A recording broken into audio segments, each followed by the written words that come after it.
I think the sentiment is definitely still positive, and I think Africa is still very topical for our investor community that we see and represent in these markets. Of course, it is dependent on liquidity and availability of investment classes in the market, and I think that always will be a challenge in Africa. It's not necessarily the lack of appetite for investment, but rather the lack of liquidity.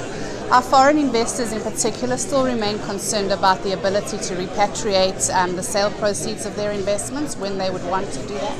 And that is largely dependent on the US dollar liquidity reserves that each of the countries may represent or have.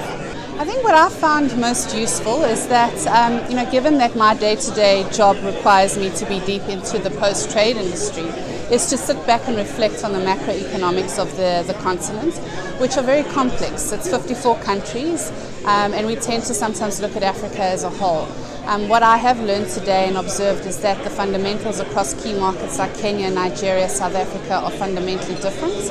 And I think that the political agenda is really going to determine how positive sentiment returns into some of these markets over the course of this year.